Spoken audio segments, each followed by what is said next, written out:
Welcome to KRR kitchen. இன்றைக்கி நம்ம கிச்சனில் நல்ல ஒரு சூப்பரான சைடிஷ் ரெசிபி தான் பார்க்க போகிறோம். இன்றைக்கி நம்ம கொண்டக்கடலையும் உருளைக்கிழங்கையும் வச்சு நல்ல ஒரு அருமையான பால் கறி எப்படி செய்கிறதுன்னு தான் பார்க்க போகிறோங்க. இது பார்த்திங்கன்னா இட்லி, தோசை, சப்பாத்தின் டிஃபன் வகைகளுக்கும் நல்லாயிருக்கும். சாப்பாட்டுக்கு சைடிஷ்ஷாக வச்சு சாப்பிட்றதுக்கும் ரொம்ப அருமையாக இருக்குங்க. இந்த பால் கறி ரொம்பவும் ஈஸியாக செஞ்சிடலாம். எப்படி செய்கிறதுன்னு நம்ம வீடியோக்குள்ளே போய் பார்ப்போம். அதுக்கு முன்னாடி நம்ம சேனலை இப்போ தான் ஃபஸ்ட் டைம் பார்க்குறீங்கன்னா சப்ஸ்கிரைப் பண்ணி வச்சுக்கோங்க. கூடவே பெல் சிம்பல் ப்ரெஸ் பண்ணி ஆளுங்கிற ஆப்ஷனையும் ப்ரெஸ் பண்ணி வச்சுக்கோங்க. அப்போ தான் நான் போகிற வீடியோஸ் எல்லாம் உங்களுக்கு தொடர்ந்து நோட்டிஃபிகேஷனில் ஒன்றுக்கு ஒன்றே கிடச்சிட்டு.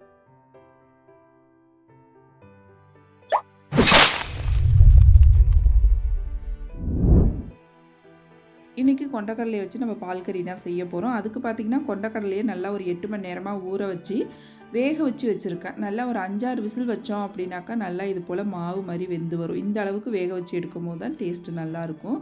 இது கூடவே பார்த்திங்கன்னா ஒரு உருளைக்கிழங்கும் சேர்த்து வேக வச்சு வச்சுருக்கேன். இப்போ இது ரெடியாக இருக்குது. இப்போ பால் கறி எப்படி செய்கிறதுன்னு பார்ப்போம். அதுக்கு பார்த்திங்கன்னா நம்ம ஃபஸ்ட்டு ஒரு மசாலா அரைச்சிக்குவோம். அதுக்கு மிக்ஸி ஜார் எடுத்துருக்கேன். அதில் நல்லா ஒரு 1/2 கப் அளவுக்கு தேங்காய் துருவல் சேர்த்துக்குங்க. இது கூடவே பார்த்திங்கன்னா ஒரு 4 பச்சை மிளகாய் சேர்த்துக்கிறேன். இது பச்சை மிளகாய் பார்த்திங்கன்னா உங்கள் காரத்துக்கு தகுந்த அளவு சேர்த்துக்குங்க. இது கூடவே 2 கிராம்பு, ஒரு ஏலக்காய், ஒரு சின்ன துண்டு பட்டை, கொஞ்சமாக கல்பாசி, 1 டீஸ்பூன் சோம்பு, அப்புறம் பார்த்திங்கன்னா ஒரு 5-6 முந்திரி பருப்பு, 1 டீஸ்பூன் கசகசா, ஒரு 1/2 மணி நேரமாக வெதுவெதுப்பான தண்ணியில் ஊற வச்சு வச்சுருக்கேன். அதையும் சேர்த்துக்கிறேன். நம்ம கசகசா ஊற வச்சுட்டு சேர்க்கும் போது தான் நல்லா அரைப்பட்டு வரும். அப்போ தான் டேஸ்ட்டும் நல்லாயிருக்கும். இப்போ அதை நல்லா நைஸான பேஸ்ட்டாக அரைச்சி எடுத்துக்குவோம். இப்போ பாருங்கள், தேங்காய் விழுது ரெடியாக இருக்குது. இப்போ தாளிப்பு கொடுக்கறதுக்கு அடுப்பில் ஒரு கடாய் வச்சுருக்கேன். இதில் ஒரு 2 டேபிள் ஸ்பூன் அளவுக்கு தேங்காய் எண்ணெய் சேர்த்துக்குங்க. இந்த கறி பார்த்திங்கன்னா நம்ம தேங்காய் எண்ணெயில் செய்யும் போது தான் டேஸ்ட்டு ரொம்ப அருமையாக இருக்கும். எண்ணெய் நல்லா காஞ்சதுக்கப்புறம் இதில் வந்து 1/2 டீஸ்பூன் சோம்பு, ஒரே ஒரு பிரிஞ்சி இலை, ஒரு சின்ன துண்டு பட்டை போட்டுக்குங்க. இது கூடவே நல்லா ஒரு பெரிய வெங்காயம் நீள்வாக்கில் கட் பண்ணி வச்சுருக்கேன். அதையும் சேர்த்து நல்லா வதக்கி விட்டுக்குங்க. இது வந்து ப்ரௌன் கலராக மாறணும்லாம் அவசியம் இல்லை. கண்ணாடி பக்குவத்துக்கு வதங்கினா போகிறோம். இப்போ வதங்கினதுக்கப்புறம் இது கூடவே பார்த்திங்கன்னா ஒரு 1/2 டீஸ்பூன் அளவுக்கு இஞ்சி பூண்டு பேஸ்ட்டு சேர்த்துக்குங்க. இஞ்சி பூண்டு பேஸ்ட்டு இல்லை அப்படின்னாக்கா நீங்கள் தேங்காய் விழுது அரைக்கும் போது அது கூட சேர்த்து இஞ்சியும் பூண்டும் நம்ம அரைச்சிக்கலாம். பேஸ்ட்டு இருந்ததுனால நான் இன்றைக்கி சேர்த்து அரைக்கல. நல்லா இஞ்சி பூண்டு பேஸ்ட்டு பச்சை வாடை போனதுக்கப்புறம் இது கூடவே ஒரே ஒரு தக்காளி பழம் சேர்த்து நல்லா வதக்கி விட்டுக்கிறேன். இப்போ இது எல்லாமே பார்த்திங்கன்னா நல்லா வதங்கி வந்துருச்சு. இந்த சமயத்தில் நம்ம அரைச்சி வச்சுருக்க விழுதை சேர்த்து லைட்டாக ஒரு 2 செகண்டுக்கு மட்டும் வதக்கி விடுங்க.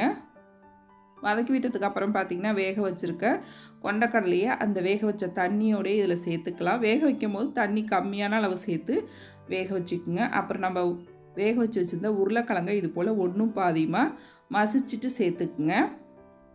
இப்போ நல்லா ஒத்தாப்பில் கலந்து விட்டுக்குங்க. நான் கொண்டக்கடலை வேக வைக்கும் போது உப்பு சேர்த்து தான் வேக வச்சுருந்தேன். அதனால் பார்த்திங்கன்னா நான் உப்பு சேர்க்கலை. நீங்கள் வேக வைக்கும் போதே உப்பு சேர்த்து வேக வச்சிங்கன்னா தான் அந்த கடலையிலையும் இறங்கி டேஸ்ட்டு நல்லாயிருக்கும். நல்லா எல்லாம் சேர்த்து விட்டு கலந்து விட்டதுக்கப்புறம் கொஞ்சமாக ஃப்ரெஷ்ஷாக கருவேப்பிலை, கொத்தமல்லி சேர்த்துக்குங்க. சேர்த்து நல்லா கலந்துவிட்டு ஒரு 2 செகண்ட் மட்டும் கொதிக்க வச்சிங்கன்னா போதும். சூப்பராக அருமையாக ரெடி ஆகிடும்.